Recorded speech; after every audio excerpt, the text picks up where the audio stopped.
জনাব মোহাম্মদ আব্দুর রাজ্জাক এবং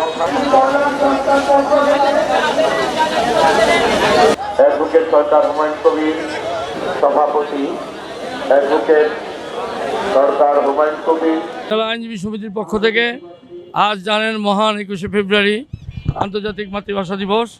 এই দিবসে আমরা নারায়ণগঞ্জের আইনজীবীরা আজকে সকালবেলা এই শহীদ বেদিতে আমরা ফুলের শ্রদ্ধা জানিয়ে ফুল দিয়ে আমরা স্মরণ করব এবং শহীদদের যারা শহীদ সালাম জামার বরকত এই মাতৃভাষার জন্য জীবন উৎসর্গ করে গেছে তাদের রুহের মাগফিরাত কামনা করব। আইনজীবীরা আজকে সারাদিনই শোকাহত এবং মিছিলের পর আমরা এই ফুল বেদি দিয়ে আমরা আমাদের পরবর্তী কর্মসূচি সাংস্কৃতিক অনুষ্ঠান এবং বিভিন্ন অনুষ্ঠানের সাথে আমরা জড়িত হব।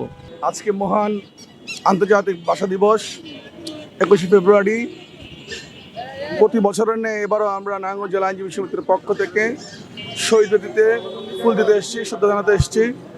আমরা আজকের এই দিনে 1952 সালে ভাষা আন্দোলনের জন্য মাতৃভাষা দাবিতে যারা শহীদ হয়েছিলেন, যাদের রক্তের বিনিময়ে অর্জিত 52 সালের ভাষা আন্দোলন, তাদের রুহের মাগফিরাত কামনা করছি এবং তাদেরকে যেন আল্লাহ বেহেশতের সর্বোচ্চ মাকাম জান্নাতুল ফেরদৌস নসিব করেন এবং তাদের ত্যাগ যাতে কখনোই বিফল না হয়, সেজন্য বাংলাদেশের মানুষ তথা বিশ্বের সকল মানুষ এই ভাষা সম্পর্কে জানবে।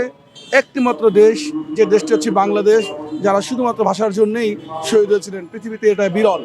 আমরা চাই এর মাধ্যমে আমরা গর্বিত জাতি হিসেবে পৃথিবীর বুকে অবস্থান করে নিতে এবং যারা 1952 সালে ভাষা আন্দোলনে শহীদ হয়েছিলেন, কেন শহীদ হয়েছিলেন, কী কারণে শহীদ হয়েছিলেন, তাদের এই জানাটা যাতে আগামী প্রজন্মের পর প্রজন্ম জানতে পারে, তার জন্য আমরা ধরে রাখার চেষ্টা করছি।